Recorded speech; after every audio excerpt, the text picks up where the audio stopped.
राम राम शेतकरी मित्रांनो, मी नरेंद्र पाठक कृषी सवंगडी या यूट्यूब चॅनलमध्ये आपलं स्वागत करत आहे. मित्रांनो, आता यूट्यूबवर आणि बहुतांश व्हिडिओमध्ये आपण बघतोय 5 दिवसात कांदा फुगला पाहिजे, 10 दिवसात कांदा फुगला पाहिजे. मित्रांनो, तो कांदा आहे, रोबोट वगैरे नाही आहे. 5 आणि 10 दिवसात फुगवायला जी आपण ट्रीटमेंट घेतोय सुरुवातीपासून, ती ट्रीटमेंट अत्यंत फुगवण्यासाठी महत्त्वाची आहे. मित्रांनो, 5 आणि 10 दिवसात कांदा फुगत नसतो.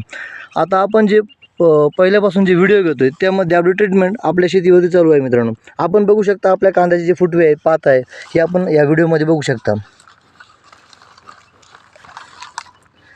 तर मित्रांनो, झालेली साईज आहे, आपली जी पद्धत आहे कांद्याच्यावरती ट्रीटमेंटची, ती या व्हिडिओमध्ये आपण आपल्या पिकावरती दिसू शकते. तर मित्रांनो, 5 आणि 4 दिवसात कांदा, कुठलाही कांदा फुगू शकत नाही. मित्रांनो, आपल्याला जी ट्रीटमेंट देतोय आपण, ती ट्रीटमेंट आपली फार महत्त्वाची आहे.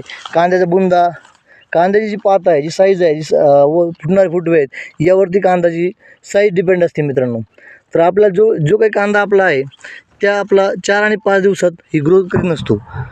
मित्रांनो, आपला कांदा आपण बघू शकतो. आता आपला कांदा कमीत कमी 1.5-2 महिन्याचा कांदा झालेला आहे. याची ग्रोथ आपण बघू शकतो, याची साईज आपण बघू शकतो, आणि याची जी काही बांधा आहे, याचे फुटवे आहेत, हे पण आपण बघू शकतो.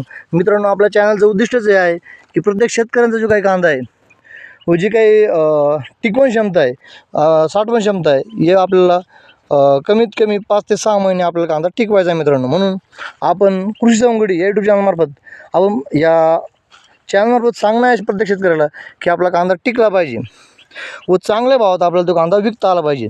म्हणून मित्रांनो, आपण बघू शकतो आपल्या कांद्याचा